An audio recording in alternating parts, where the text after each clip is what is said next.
Tudo bem? Muito boa noite para você. Nós estamos chegando e, como sempre, para falar sobre as coisas da política. E no programa de hoje, a gente vai aproveitar, inclusive, o recesso dos parlamentares, o recesso dos políticos, para a gente trazer duas pessoas, dois cientistas políticos, para analisar essa cena política. Como foi esse ano de 2015, as perspectivas para este ano de 2016.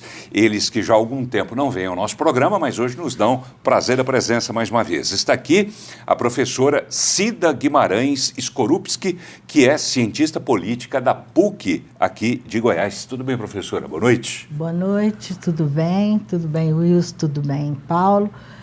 Boa noite, telespectador. Obrigado, mais uma vez, por ter vindo. O Wilson, que a senhora disse aqui, é outro também que fazia tempo que eu não via nosso programa, professor Wilson Ferreira da Cunha, que também é cientista político, professor de ciência política e antropologia, igualmente na PUC Goiás. Boa noite, professor. Boa noite a todos. Obrigado por ter vindo também. Obrigado. Você está ligado? Você vai ter aqui uma visão analítica, uma visão crítica sobre o mundo político, lá em Brasília, aqui em Goiás também. E, naturalmente, passando pela questão de Goiânia. Estamos aí perto de mais uma eleição municipal. Fique ligado.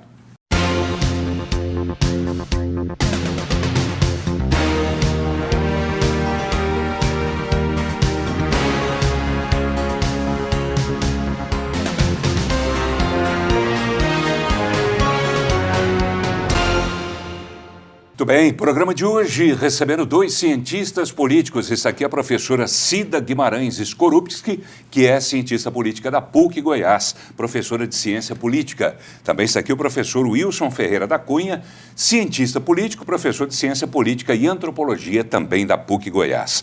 Professor, começo pelo senhor, para que o senhor nos dê, igualmente a professora fará isso também logo em seguida, uma avaliação, digamos assim, de uma forma geral do cenário político no Brasil, evidentemente que incluindo aí a questão de Goiás, a questão de Goiânia também. Mas a política, de uma forma geral, 2015 foi como?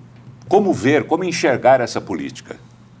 Bom, 2015 foi muito importante para todo o país, não só para Goiás, mas todo o país, principalmente porque o Brasil elegeu um novo presidente e praticamente esse ano de 2015 ele não começou, quer dizer, já terminou e não começou.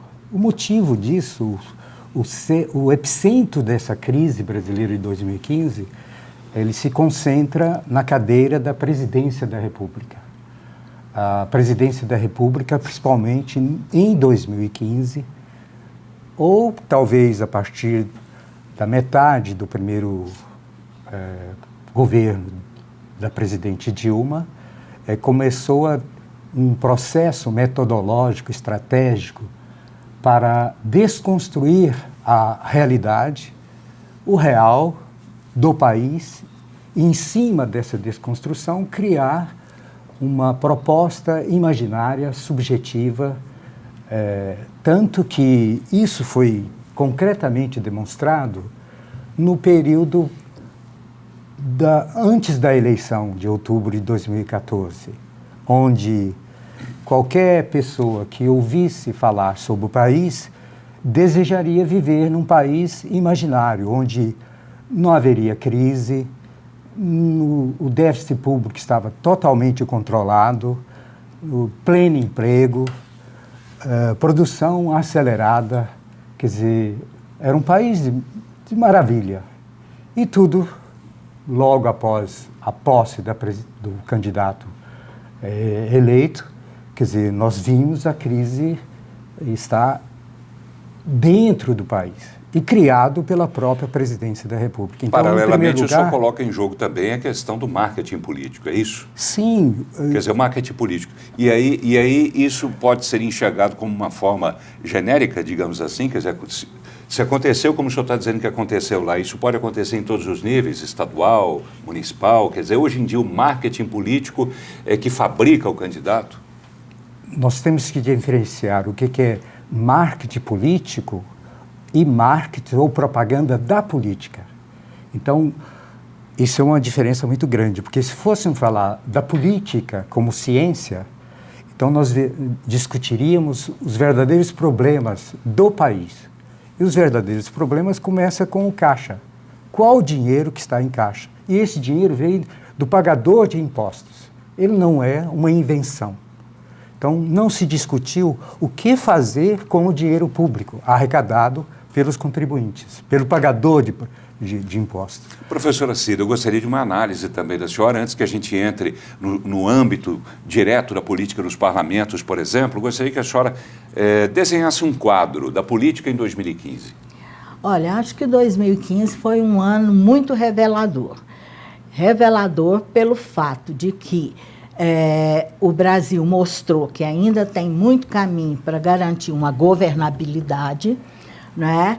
Nós estamos vivendo uma crise não só de democracia, mas uma crise de lideranças, né? O país hoje carece de partido político que tenha um alcance verdadeiro no meio da população, que exerça influência no meio da população, de um Congresso Nacional que funcionasse bem. E a questão que o Wilson está levantando da presidência, esse é um resultado. Não é, eu não considero que seja a causa, é um resultado, a consequência, daquilo que o país viveu nos últimos anos, nas últimas décadas. Por quê? Porque nenhuma crise ela é construída da noite para o dia. Ela vem sempre cumulativa. E nós temos problemas hoje que são enfrentados tanto na instância nacional como regional. Nós temos problemas que são problemas de décadas atrás que vão se acumulando. E nós não temos ainda um nível de politização pelo lado da população, uma politização que seja capaz de alterar essa realidade de uma forma mais brusca. A perspectiva, então, na opinião da senhora, não é das melhores também. Essa situação permanecerá por algum tempo ainda, seria isso? Olha, eu sou mais otimista. Eu acho que as manifestações que têm aparecido, elas têm retratado uma vontade popular de se manifestar.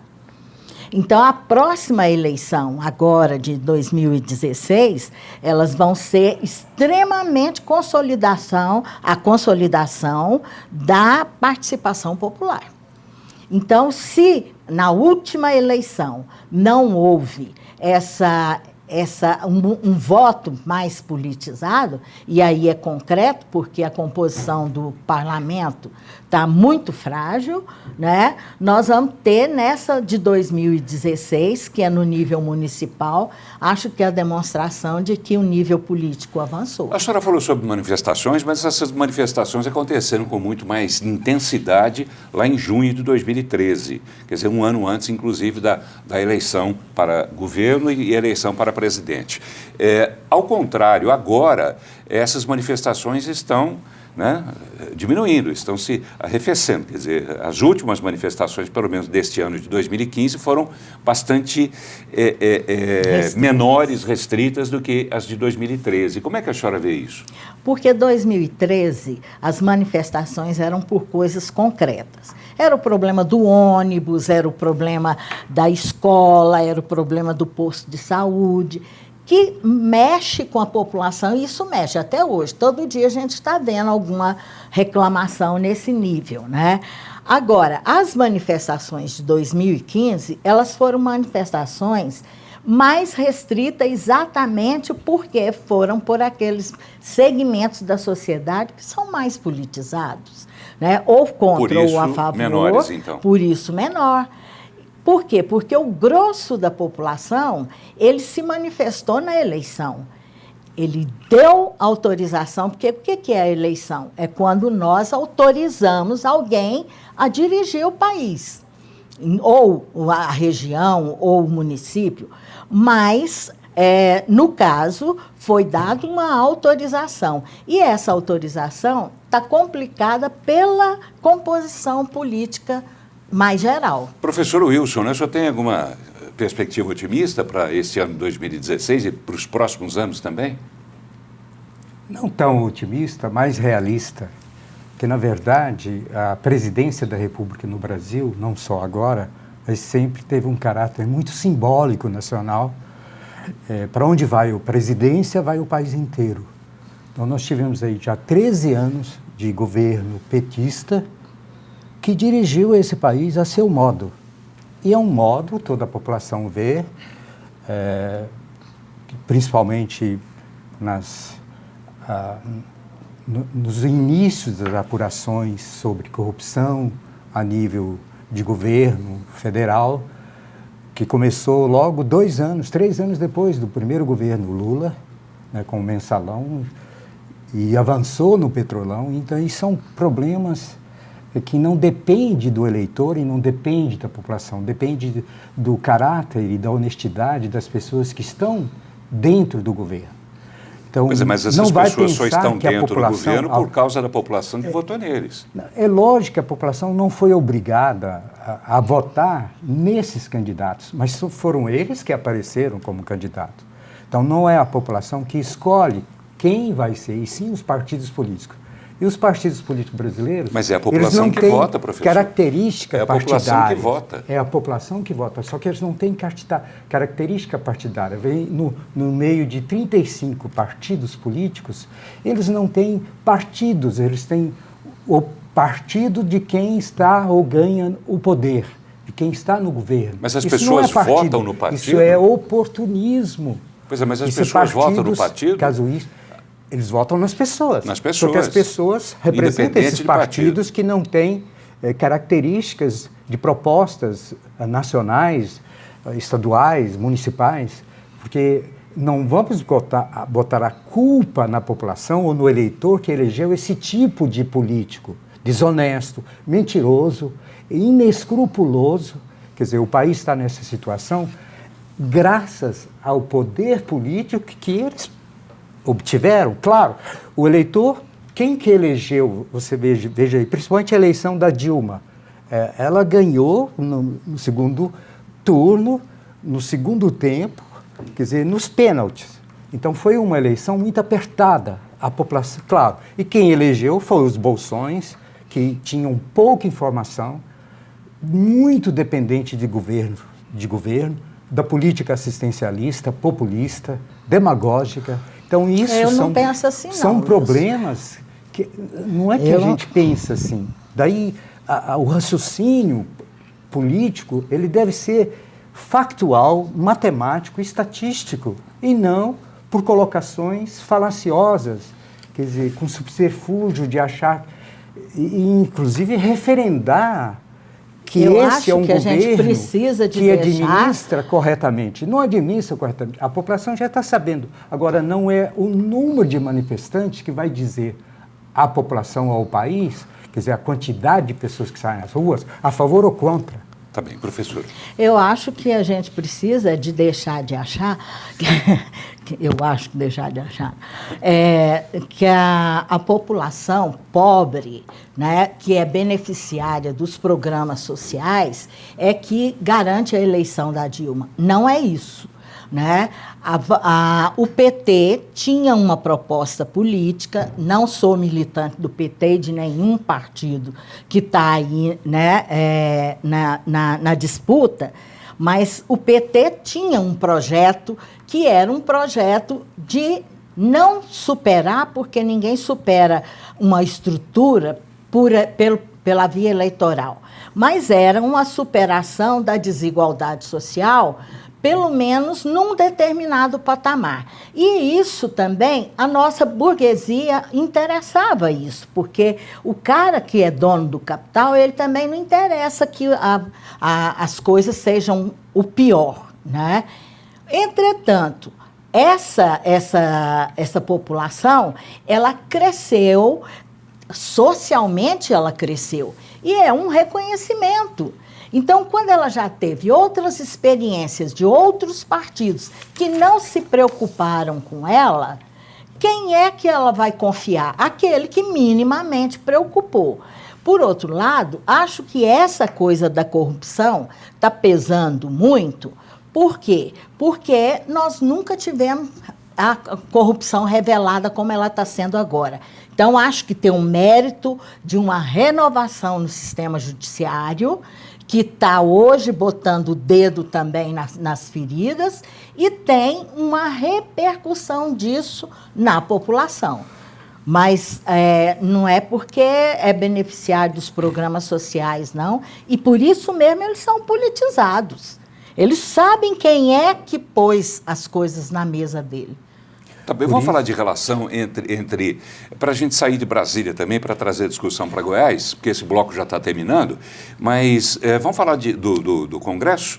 Como é que o senhor avaliou o Congresso Nacional, 2015? Que se a gente tem mais de cerca de 35 partidos políticos, a grande parte desses políticos, a grande maioria, são partidos apoiadores daquele que ganha o poder. Então, isso não são, eles são oportunistas, eles são carreiristas, eles querem manter seu poder. Por isso, mas isso não foi sempre assim, professor? Não, sempre foi assim no Brasil, sempre foi assim. Só que nós estamos discutindo 2015, 2016, então, e isso é resultado de 13 anos de governo petista que poderia ter mudado esse cenário, aproveitando, quer dizer, o crescimento econômico não é do Brasil, do mundo inteiro cresceu. Quer dizer, o final do século XX, início do século XXI, o mundo inteiro cresceu. Não foi só o brasileiro que comprou uma geladeira, o mundo inteiro comprou televisor, celular, até a África consome esses objetos que é contemporâneos. Agora, imaginar que a crise aí não está centrada no governo federal, isso é deslocar a realidade brasileira para a imaginação, para a utopia. E, principalmente, isso serve para respaldar, quer dizer, um apoio, quer dizer, para legitimar, quer dizer, as políticas. Mas essa situação que a gente está vivendo agora, federal, professor, não foi coincidência ou não, ela não coincidiu também, ela não aconteceu exatamente a partir do momento da ascensão de Eduardo Cunha à frente da Câmara? Uhum. A senhora concorda com isso, professor? Eu acho que o Congresso Nacional nunca foi um Congresso Nacional tão frágil, tão fraco, como esse que foi eleito ultimamente. O Eduardo Cunha consegue fazer essa rebordosa toda, por quê? Porque ele tem uma coisa que, infelizmente, a gente tem que reconhecer. Ele conhece o regimento da Câmara de cabeça para baixo, de cor e salteado, e os outros não. Verdade. Então, ele sabe exatamente onde ele pode abrir os espaços para ele poder fazer o que faz. E depois é o seguinte, todos os outros, o Wilson está falando nessa coisa de ir para onde o governo vai, sempre os partidos menores foram governistas. Isso é histórico. O Collor foi eleito por um partido que nem existia, fundou um partido para ele, que o dia que ele saiu, o partido sumiu. E foi um partido que teve adesão, assim, avassaladora depois da eleição dele. Dizer então, que o a governo, tendência é governista. O governo PT, ele, desde a primeira eleição do Lula, quer dizer, ele ganhou a eleição não é pela militância petista, pela propaganda petista, e sim pelo apoio do PMDB. Sem esse apoio, ele não teria sido eleito. Mas nenhuma política se faz sem alianças. Então, essas alianças e essa divergência aí de Cunha e Dilma, quer dizer, isso são interesses particulares, pessoais, que ao colocar essas diferenças como se elas fossem fundamentais. Existe um projeto por trás disso. É claro que existe o projeto, e é um projeto do PT desde 2002. Desde 2003. Mas o senhor falou uma coisa interessante de interesses, professor. Em 2002, com o mensalão, comprando os pequenos partidos, deixando o PMDB de lado. Então, o mensalão que trouxe o PMDB para dar reforço e apoiamento, tanto que o Cunha é um eleitor da Dilma, ele foi um dos sustentáculos da eleição da Dilma. Então, por causa de interesses pessoais, interesses políticos, né, pessoais, isso deu a eles essa contradição, que Tá a bem. gente Se está eu vendo falando aí desde de o ano interesse, passado. eu também tenho interesse aqui em fechar o bloco, porque eu tenho que chamar o intervalo, mas só para fechar essa questão também. Essa questão do impeachment, por exemplo, que Eduardo Cunha aceitou o pedido de impeachment apresentado, né, por Hélio Bicudo, por Miguel Reale e mais uma jurista. Só que esse pedido ficou debaixo do braço dele durante muito tempo, até o momento em que ele apresentou por conta de 3 deputados federais petistas que disseram que não iriam apoiá-lo no Conselho de Ética, não é isso, professora? Quer dizer, isso. Ele arquivou quase 30 pedidos de impeachment. Era moeda. Era mais que de tinha 40 de pedidos. barganha. Mais de 40, Mais né? de E guardou 40 aquele na gavetinha. Falou, então vocês vão apoiar, então está aqui. Quer dizer, esse aspecto eu acho imoral, né? Não estou discutindo a questão de impeachment, não. Estou achando que a aceitação do processo de impeachment foi uma coisa vergonhosa que aconteceu. Mas e se, Era uma se moeda colocar, que ele guardava, né, para uma moeda de barganha. Mas se colocar então, que a política... essa questão foi muito assim desonesta da parte dele e marcou o quê? O caráter oportunista da presença dele no Congresso. É isso. 30 segundinhos, professor, tem que chamar o intervalo. A partir de Maquiavel, a política passa a ser feita por pessoas concretas, humanas, de carne e osso. Então, um anjo não pode imaginar que políticos são anjos, que são querubins. Quer dizer, tanto Dilma como Cunha, Todos eles são são conhecedores interesse, da frente política e da retaguarda, do subsolo, do submundo, da política aberta e da política oculta. Então, é ingenuidade a gente acreditar que um ou outro, eles tiveram posições e responsáveis. Claro que são oportunistas. Tá bem, vamos fazer o seguinte, eu tenho que chamar o intervalo e em seguida a gente volta. E vamos falar, né, de outros, vamos falar dos parlamentos, né, falar da Câmara de Vereadores, falar da Assembleia, enfim, falar um pouco da política de Goiás também, logo depois do intervalo. A VPM é franqueada exclusiva da Blindex em Goiás. No Brasil e no mundo, Blindex é sinônimo de beleza, conforto, praticidade e segurança em vidros temperados. Toda a fabricação segue os rigorosos padrões e o controle de qualidade exigidos pela Blindex mundialmente. Um processo exclusivo e totalmente automatizado que garantiu à VPM a conquista da ISO 9001. Exija o selo vermelho e a marca de um legítimo Blindex gravados no seu vidro. Você merece. Promed, planos de saúde empresariais e familiares pensados para você. Com o plano Promed Familiar, você tem acesso a uma excelente rede credenciada, pronto-socorro 24 horas e outros serviços criados para atender a sua família. Para garantir o bem-estar da sua equipe, o plano Promed Empresarial oferece serviços de consultas, exames, internações e cirurgias. Promed, porque na vida precisamos de confiança. 3097-3800. Muito bem, estamos voltando e o programa de hoje, um programa para discutir as questões políticas, lançando um olhar sobre a política em 2015 e buscando também perspectivas para este ano de 2016. Está aqui a professora Cida Guimarães Skorupski, que é cientista política da PUC Goiás e é professora de ciência política. Também está aqui o professor Wilson Ferreira da Cunha, cientista político, professor de ciência política e antropologia da PUC Goiás. Ano de 2016, ano de eleições municipais. Vamos focar a nossa atenção um pouco sobre isso, professora? Como é que a senhora analisou, bem objetivamente, esse ano de 2015, principalmente a relação entre, falando daqui de Goiânia, Câmara Municipal e Prefeitura? Como é que foi esse ano para a senhora? Como é que a senhora observou, sentada lá naquele sofá da casa da senhora, assistindo ao noticiário e dizendo o quê? O que é que a senhora disse sobre tudo isso que a senhora viu? Eu vejo com muita preocupação. Por quê? Porque o Legislativo Municipal não demonstrou em 2015 a que ele servia. Então, todos os programas e projetos que poderiam ter avançado não foram. Do ponto de vista da fiscalização, também não foi exercido pelo Legislativo, pelo contrário. Um legislativo que o tempo todo se apresentou submisso ao executivo, aprovando o que o executivo quis, aprovando projetos que não tinham grande sentido para a população. E é interessante que esse legislativo é comandado por um vereador supostamente de oposição, né? Pois é, mas o Anselmo ele é muito vamos dizer assim, de política de boa vizinhança. O Anselmo não é um cara de pegar e ir para o confronto nem nada. Eu vejo alguns vereadores ainda com uma postura mais combativa, mas são minoria. E a maioria não revela a que veio. E não tem perspectiva da gente melhorar isso. Por quê? Porque há uma crise de liderança política. Quem poderia ser um candidato, por exemplo, do PT ao governo?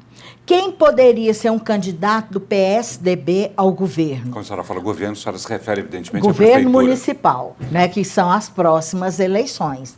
Não existe nenhum deles. Os movimentos sociais, ao contrário, também em baixa, também sem vínculo nenhum com a política, né, essa política mais partidária. Então, as eleições municipais ainda estão no nível da interrogação. Professor Wilson, a sua análise, né, sobre esse ano de 2015, Câmara de Vereadores, Prefeitura. O município é a base de qualquer país. É lá que começa a política nacional.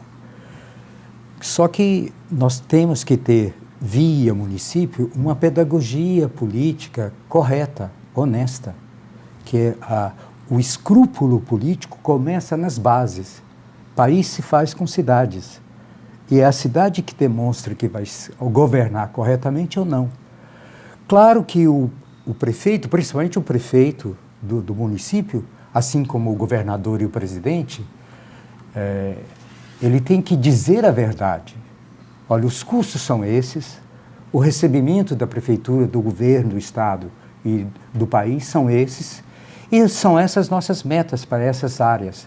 Tem que ser correto, dizer a verdade para a população e não deixar que a população exija, por exemplo, que tenha uma parada de ônibus em cada residência do município. Quer dizer, chega a esse absurdo, ao cúmulo. Quer dizer, você tem um orçamento que é municipal, aí a educação política começa no município. Os exemplos, claro, vêm dos prefeitos, dos políticos municipais, que chega até o país. Então, falta ao Brasil uma educação política, mas essa educação começa nas escolas. Nós temos que dar uma consciência lógica, matemática, concreta, real, para os nossos futuros cidadãos. Mas, objetivamente, como é que o senhor avaliou o trabalho, por exemplo, da Câmara? A Câmara, como sempre, no Brasil, não só de Goiânia, ela depende do prefeito. O prefeito, como governador ou presidente no Brasil, ele é quase que um monarca. Ele toma conta de toda a cidade, de todo o município, tem um poder hiper prefeitura, quer dizer, ele tem o máximo de poder nas mãos. Isso não pode ocorrer. Quer dizer, a gente tem que diminuir o poder do executivo, seja municipal, estadual ou federal. É só tirar o poder da caneta, então. Não, que nós estamos fazendo poder um município... de dar cargos, né? Mandar as obrinhas, como um vereador disse um dia no meu programa. Quer dizer, esse enquanto modo ele tiver essa caneta populista, na mão, assistencialista, não vai mudar, né? Tem que mudar. A questão Quer dizer, em governar, política é que em política não tem nada que não seja negociável. Essa é uma coisa que passa por todo tipo de política.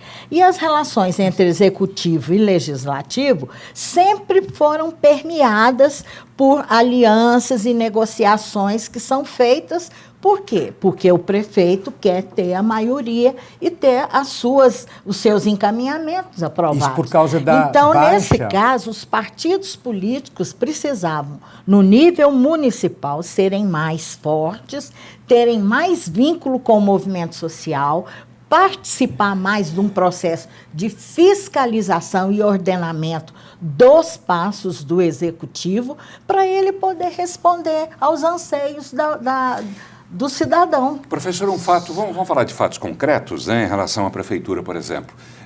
Como é que a senhora enxergou o decreto assinado pelo prefeito Paulo Garcia, reduzindo o horário de funcionamento da prefeitura, né, de 7 às 13 horas? Eu considero isso aí economia de palito, porque a justificativa é de que ia economizar papel, luz, cafezinho, etc. Isso é economia de palito. E cabe no momento de crise, porque não é a dinâmica da população.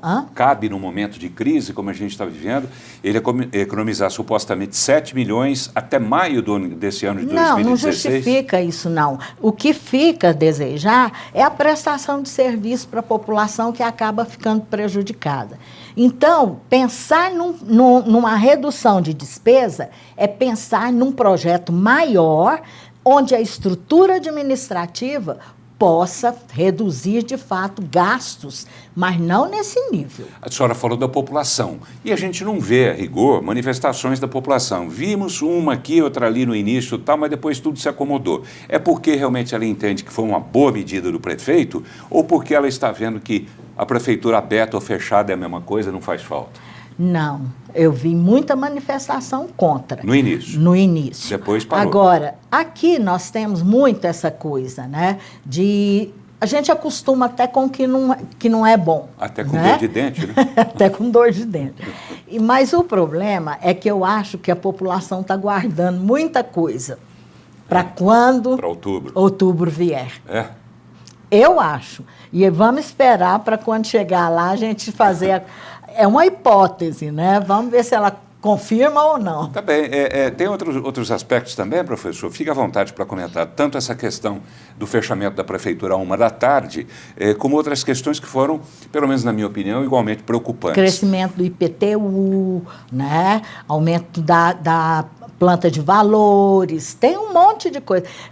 Está sendo muito veiculado a questão das obras iniciadas e não terminadas, que são todas as coisas que a população gostaria que tivesse lá, né? Que tivesse funcionando. Obras iniciadas e não acabadas já é grave. Agora, o que mais me preocupa são obras que são entregues e inacabadas, como aconteceu com o Parque Ambiental Macambira, onde morreu um jovem de 19 anos, eletrocutado quando ele se encostou a um poste, né, que a instalação estava mal feita. Por quê? Pela correria para entregar a obra, para dizer que entregou. E o tanto de recurso federal que foi devolvido?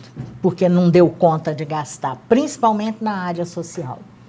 Como é que é isso, professor? Claro que isso demonstra a incompetência dos gestores públicos em gastar o dinheiro que é público, mas principalmente obras no Brasil, fazer obras no Brasil, principalmente para chamada de obras faraônicas ou para serem mostradas, elas devem ser discutidas primeiramente se o orçamento do município comporta essas obras e se elas são viáveis.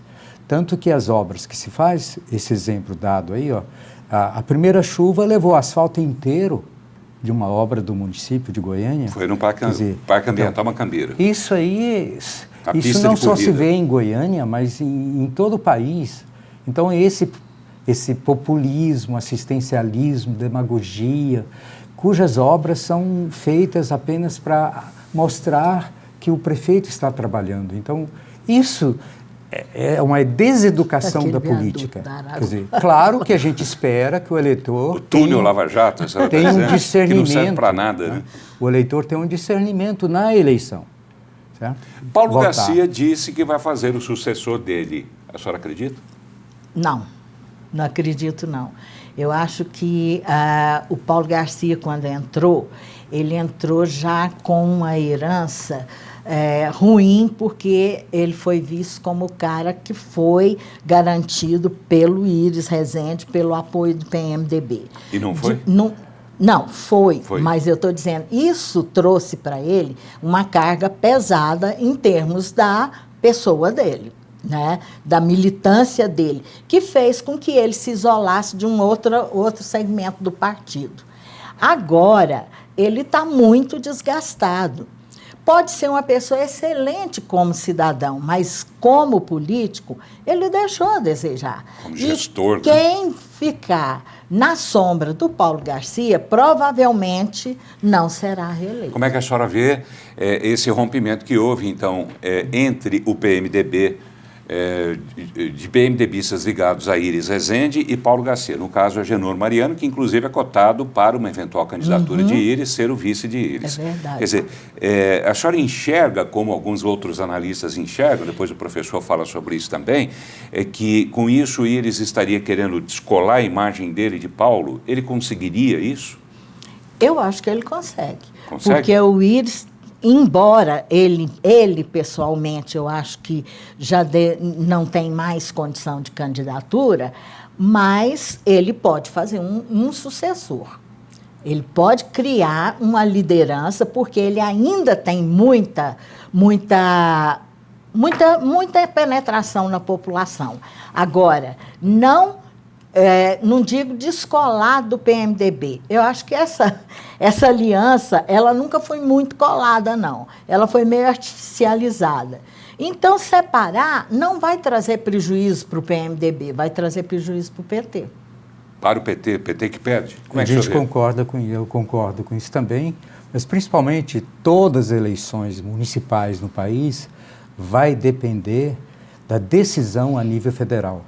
Quer dizer, isso vai ser muito importante para as eleições municipais, para as câmaras municipais e, claro, para a prefeitura. Quer dizer, a decisão depende muito do órgão federal que a gente vai ter aí no decorrer de 2016.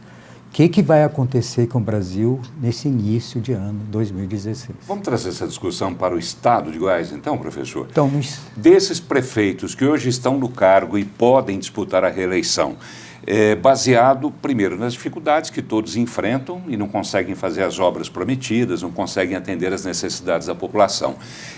Que percentual o senhor imagina de prefeitos que hoje estão no cargo e podem disputar a reeleição que conseguirão a reeleição?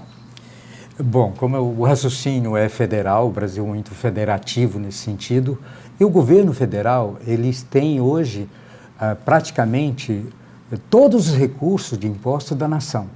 Tanto que o PMDB, via Temer, fez uma proposta muito boa para o país inteiro, só que foi vista como se fosse partido só do vice-presidente Temer. É do PMDB, quer dizer, resgatar de novo o municipalismo. Mas o PMDB está dividido. Temer e Renan, por exemplo, são inimigos Exato.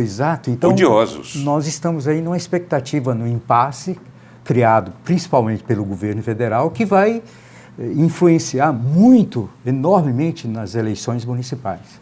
Quer dizer, se esses prefeitos tiverem... Mas a população que está lá no interior assistindo a gente, quer dizer, será que ela fica pensando lá em Brasília para votar na cidade dela? Não, ela vai votar, a política é local. Então, é o local que aí é que eu começa pergunto, o nacional. vamos voltar então à pergunta. Sim. Esses prefeitos que hoje estão no cargo não conseguiram cumprir tudo aquilo que a população esperava deles por falta de recursos e muitas vezes por falta até de arrojo, de ousadia, de criatividade para ir em busca de dinheiro de outra forma. Quer dizer, esses prefeitos, em que medida eles conseguirão a reeleição? Que percentual o senhor imagina? Ele tem que chegar à população e dizer que dinheiro não dá em árvore.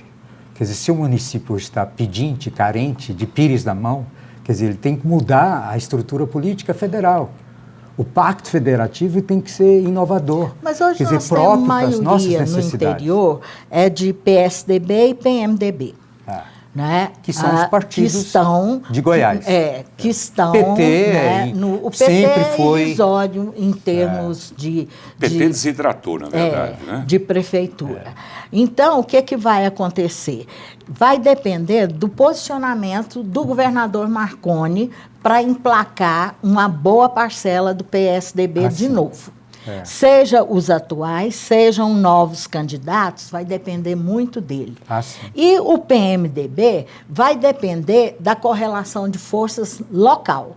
Se tiver alternativa, eu acho que as pessoas fazem a reeleição. Se não tiver alternativa, o Marconi vai ocupar esse espaço. A senhora acha, então, que quem pode, resumindo a história, quem pode ser beneficiado nessa disputa? Goiás, historicamente, sempre foi mais governista. Então, o governo do Estado sempre garante, né, a distribuição dos recursos, o controle dos recursos. E o Marconi, se ele quiser, ele garante a maioria. Garante aqui em Goiânia também? Uma pergunta que eu deixo para o próximo bloco. Fique ligado. A Blind Lux traduz o sonho de morar bem em cada detalhe das persianas e cortinas que fabrica. Do rústico ao refinado, do básico ao sofisticado. A Blind Lux dá asas à sua imaginação para que você possa imprimir seu estilo em cada canto da sua casa ou escritório. Blind Lux, cores, formas e texturas únicas, criando uma atmosfera perfeita para os melhores momentos da sua vida. Flexibase, soluções inteligentes para ambientes corporativos. Indústria de móveis para escritório, especialista em desenvolvimento de ambientes dinâmicos e agradáveis, com mobiliários que aliam qualidade, conforto, ergonomia e design diferenciados. A Flexibase fabrica uma diversidade de linha mobiliária para atendimentos ao segmento público ou privado, como mesas, armários, poltronas, carteiras escolares, poltronas para auditório e tudo que a sua empresa precisa. Flexibase, a qualidade do seu conforto. Muito bem, estamos voltando. O programa de hoje falando sobre política, recebendo 2 cientistas políticos para fazer essa análise da cena política nacional e também regional. Está aqui a professora Cida Guimarães Skorupski, que é cientista política da PUC Goiás. Também da PUC Goiás, o professor de Ciência Política e Antropologia, Wilson Ferreira da Cunha. Final do bloco anterior, na sequência da análise, professora, que a senhora fazia sobre perspectivas, né, para esse ano de 2016, eu deixei a pergunta no ar. Goiânia, a senhora falou do interior. E Goiânia, que perspectivas a senhora vê? Olha, está difícil porque Goiânia é uma capital e as capitais sempre elas têm apresentado resultados diferenciados, mais autônomos, mais independentes. No entanto, nós temos algumas pistas para essa eleição de 2016. Nós temos que poucas lideranças, nós temos poucos partidos que têm condições de disputar. Acho que não tem ainda candidatos visivelmente caracterizados como candidatos, né? Acredito que o PT não vai conseguir se firmar no cargo, né, como prefeito, mesmo com outros candidatos. Não vai, o PSDB tem possivelmente candidatos, mas ainda não vieram, não disseram a que vem. E o PMDB não se definiu ainda. Então, acho que só depois do carnaval é que a gente vai ter uma coisa mais, né, já delineando. Mas Goiânia ainda é uma incógnita. Professor, como é que o senhor vê a eleição aqui em Goiânia? Também concordo com a professora, porque não existe ainda um candidato, visivelmente candidato em Goiânia. Provavelmente, se tiver também um apoio do governador local, na capital, ele terá uma influência muito grande. Provavelmente, Iris Rezende poderá ser mais uma vez o candidato. Agora, falta o candidato do outro lado. Os outros partidos têm muito poucas chances de obter vitória em Goiânia. É um eleitorado mais politizado, diversificado, não muito dirigido. Ainda não dá para visualizar as possíveis alianças. Dá para visualizar algumas surpresas? E eu vou dizer aqui, dias atrás entrevistei o prefeito de Anápolis, que é, né, do PT, o prefeito João Gomes, e ele dizia o seguinte, que o PT pode caminhar, foi uma pergunta que eu fiz a ele, ele respondeu afirmativamente, que o PT pode, lá em Anápolis, caminhar com o PSDB. E disse mais, que isso pode acontecer também aqui em Goiânia. A senhora acredita nisso? Olha, tem aproximação, a gente tem visto a aproximação do prefeito Paulo Garcia com Marconi Perillo. Mas uma aproximação mais administrativa. Não tem sido, pelo menos não tem passado isso para nós como aliança partidária. Tem mais em função das questões administrativas. Por isso que eu tratei como possível surpresa. Pois é, seria uma baita surpresa, né? Pode ser, mas eu não acredito. Não acredita? O senhor acredita nisso, professor? Também não acredito. Se bem que eu acho que também nada deixa de ser negociado. Eu costumo dizer, em política tudo é possível, inclusive nada. Né? Tudo é possível, inclusive nada. Principalmente no Brasil, que a gente pode esperar de tudo. Quer dizer, inimigos hoje, amanhã amigos. Quer dizer, vai depender da perspectiva. Como a gente está vendo, por exemplo, Ronaldo Caiado com Iris Rezende. Mas esse aqui isso é o foi problema. um absurdo Eu acho que de o Ronaldo ocorrer. Caiado é que vai sair. Pode dizer mais alto, professor. Eu estou dizendo aqui que eu acho uma grande possibilidade do Ronaldo Caiado sair como candidato a prefeito de Goiânia. A prefeito? A prefeito. Prefeito? Ele aceitaria isso? Porque para ele seria um cargo menor, porque nesse momento ele está pretendendo, inclusive, a presidência da República e, na pior das hipóteses, o governo. Mas se ele ganhar a prefeitura, ele está na raia. Será que ele vai querer? Pode ser uma das surpresas. Outra surpresa que pode vir por aí, a senhora falava, inclusive, no intervalo comercial, pode ser a senadora Lúcia Vânia. A Lúcia Vânia, eu acho que ela tem perfil, ela já foi candidata a prefeita de Goiânia, né? Ela tem um vínculo com a cidade, eu acho uma possibilidade, mas não sei como é que as alianças aconteceriam aí pelo fato dela não estar mais no PSDB. Bom, Goiânia, Goiás, ou o Brasil também, está parecendo a profissão de professor, né, no país. Ninguém quer ser professor. Muito difícil achar alguém que quer ser professor. A mesma coisa está ocorrendo no lado político, né? Nós estamos órfãos de político, porque os políticos chamados profissionais, eles não deixam os cargos, não formam novas lideranças. Novas lideranças não significa idade, significa continuidade de ideias, continuidade de metas, de projetos. Isso não se vê. Parece que o candidato, principalmente do executivo, não tem intenção de formar quadros políticos verdadeiros. Quer dizer, falta. Qualquer país, qualquer cidade precisa dessa elite política. A questão do vice-governador Zé Hélito não seria uma exceção, é isso que o senhor está dizendo? Porque Marconi, quer dizer, buscou Zé Hélito, né, para o PSDB, para o partido dele. Está investindo. Deu a ele uma super secretaria, quer dizer, isso não é a formação de uma nova liderança, professor? Talvez não, porque o vice-governador, ele entra como um administrador. Primeiramente, ele tem que entrar como político. Não, isso a gente tem exemplo como político. recente. Agora, o político... Ele, quando investiu no Cidim, ele investiu, substituiu, continuou tendo uma parcela de poder e depois ele voltou. Quer dizer, o Marconi não pode candidatar de novo agora. Se não rolar outra liderança no PSDB, o Zé Hélito está sendo formado para isso. Para 2018. Para 2018. Né? E para 2016, vamos puxar assunto de novo aqui para a eleição deste ano de 2016. 2016. Olha, tem uns aí falando, mas eu acho que não dá, não. Por exemplo, Santos Júnior. Fazer aliança do Santos Júnior, partido Santos Júnior com o PSDB, etc. Eu acho que não rola.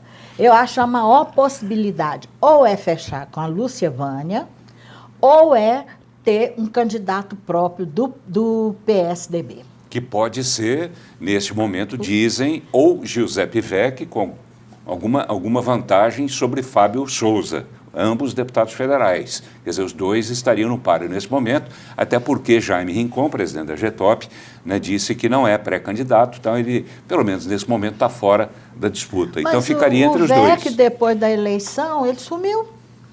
Ninguém escuta falar o que ele está fazendo lá. Aí, deputado, olha aí, e a gente convida o senhor para ver o programa, né? O senhor não vem, tá vendo? Não mostra o que está fazendo. É interessante isso, né, de políticos, e eu gostaria até de ouvir a análise dos senhores o seguinte, vamos falar um pouco, sem citar nomes, para não causar melindres, mas eu gostaria de ouvir os senhores sobre o seguinte, os nossos parlamentares lá em Brasília, historicamente, representaram a gente sempre bem, professor? Estamos bem representados? Não, Goiás nunca foi um estado que deu, assim, um destaque, né? Protagonismo, nunca tivemos. Não, a gente assim, teve. De verdade, dentro não. do Congresso tivemos aí o Demóstenes Torres, uma atuação... Não no sentido mais positivo. Ele saiu até o momento em que aconteceu tudo, saiu queimado. Nós temos o Ronaldo Caiado. O Ronaldo Caiado, ele a nível tem nacional, pontualmente, em termos da política nacional, ele tem pontualmente participado, mas não enquanto representação do Estado, não, porque ele representa um determinado segmento, que tem aqui, tem em Minas, tem no Rio de Janeiro. Ele não representa a população de Goiás. Tá bem, vamos lá. Expectativa, então, só lembrando uma coisa também que eu queria ouvir dos senhores. Os vereadores aqui de Goiânia e também os deputados estaduais só voltam, né, ou pelo menos está marcado para que eles voltem à Assembleia e à Câmara de Vereadores a partir do dia 15 de fevereiro. E aí entra uma outra questão que eu quero ouvir os senhores. Esse tal de recesso parlamentar, que até lá em Brasília foi reduzido, aqui continua enorme. Como é que o senhor vê isso, professor? Bom, isso, se a gente compara o vereador como um trabalhador braçal, quer dizer, ele está fora de foco. Na verdade, o político não é um trabalhador que bater ponto. A produtividade do político é por conteúdos que pode ocorrer. O conteúdo está bom, pelo menos? Não está...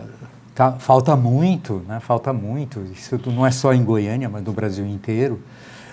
Só que a gente não pode cobrar do político, quer dizer, um trabalho, você vai em país desenvolvido, é muito menos tempo, ele legisla, ele tem uma atuação de política local, de política nacional, muito maior. Então, falta essa educação política ao Brasil, que começa no município. Quer dizer, é ali que forma o futuro presidente. Professora, como é que a senhora vê esse recesso? Não é justo. Não é justo porque o político, ele nada mais é do que um funcionário do povo que foi autorizado numa eleição a representá-lo ou a exercer determinados cargos. Então, enquanto isso, né, ele tem que ser uma pessoa considerada como um trabalhador.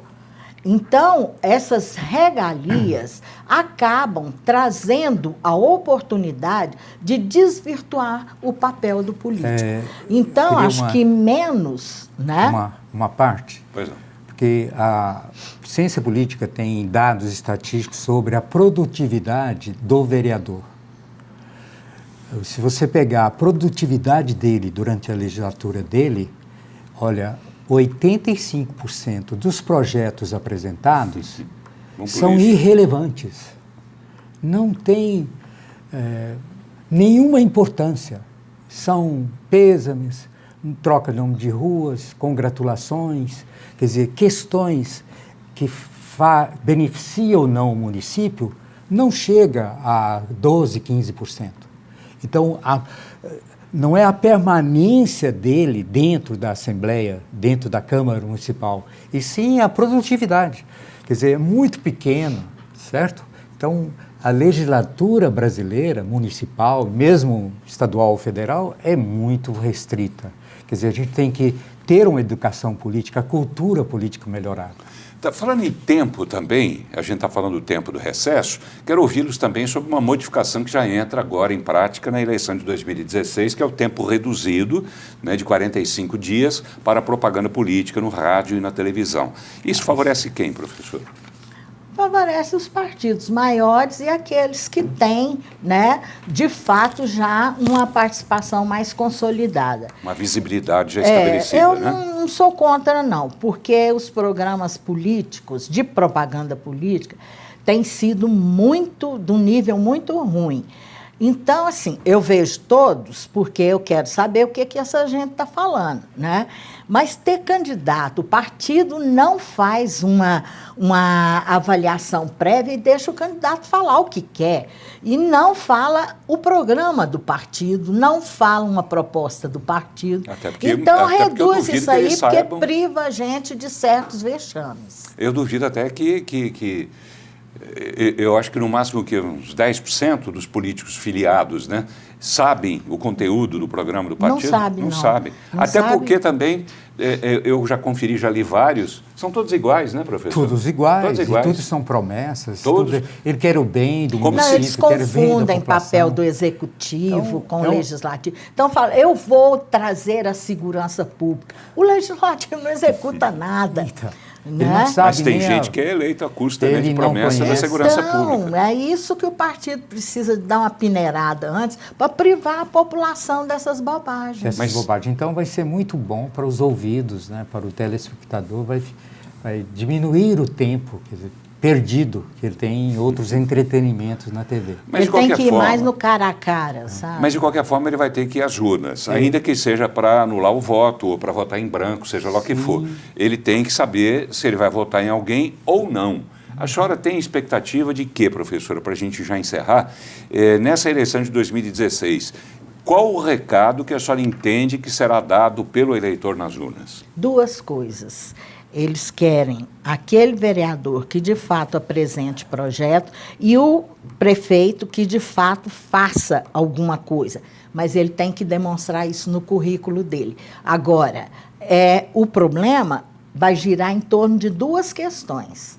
Vai girar em torno de benefício e corrupção. A população vai ter esse critério. Quem é que tem condições de trazer mais benefício e quem é que é menos corrupto. Tá bem. Professora Cida Guimarães Skorupski, né? Professora de Ciência Política da PUC Goiás. Obrigado por ter vindo mais uma vez, professora. Prazer em recebê-la. Boa noite. De nada. Esteja à vontade. Obrigado. Voltará mais vezes. Professor Wilson, também seu recadinho final. O recado que o senhor acha que o eleitor vai dar nas urnas qual é? Bem 30 segundinhos só. Que nós temos. Não há corrupção. E a gente pode dizer que o Brasil e o Goiás, o país inteiro, normal. Anormal são os governantes brasileiros.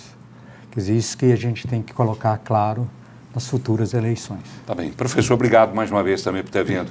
Obrigado a você.